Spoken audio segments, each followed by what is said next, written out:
జియో. ఈ మాట వింటే చాలు ఫోన్ కంటే ఫ్రీ ఆఫర్ గుర్తుకొస్తుంది. ఫ్రీ డేటా, కాల్స్ తో దేశంలో టెలికాం రంగాన్ని మార్చేసింది రిలయన్స్. రాబోయే జియో ఫోన్ కూడా ఫ్రీ కావటంతో మొబైల్ కంపెనీలతో పాటు సర్వీస్ అందించే టెలికాంలు నష్టాల్లో పడ్డాయి. జియోకు పోటీగా ఎయిర్టెల్, ఐడియా, వోడాఫోన్ కూడా మొబైల్ కంపెనీలతో టైఅప్ అయి జియో పైనే యుద్ధం ప్రకటిస్తున్నాయి. ఈ క్రమంలోనే జియో కీలక నిర్ణయం తీసుకుంది. ఇక నుంచి ఫ్రీ ఆఫర్స్ ఇచ్చేది లేదని, ఇప్పటి వరకు ప్రకటించినవి కొనసాగుతాయని, భవిష్యత్తులో ఉచితంగా ఇచ్చే అవకాశాలు లేవని కంపెనీ వర్గాలు చెప్తున్నట్లు S&P గ్లోబల్ రేటింగ్స్ సంస్థ ప్రకటించింది. ఇక నుంచి జియో వ్యాపారాత్మక వైఖరి అవలంబించబోతుందని విశ్లేషకులు చెప్తున్నారు. పెట్టుబడి, ఆదాయం, లాభాలపై జియో ఫోకస్ చేస్తుందని కూడా స్పష్టం చేసింది ఆ సంస్థ. ఫ్రీ, డిస్కౌంట్ ఆఫర్లతో ఏడాది కంటే తక్కువ సమయంలోనే దేశంలో 10% టెలికాం వినియోగదారులను సొంతం చేసుకుంది జియో. ఇదే విధమైన ఫ్రీ డిస్కౌంట్లను మరిన్ని రోజులు కొనసాగించటం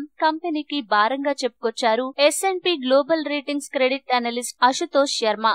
ఈ వీడియో మీకు నచ్చితే లైక్ చేయండి, అందరికీ షేర్ చేయండి, కానీ సబ్స్క్రైబ్ చేయడం మాత్రం మర్చిపోకండి.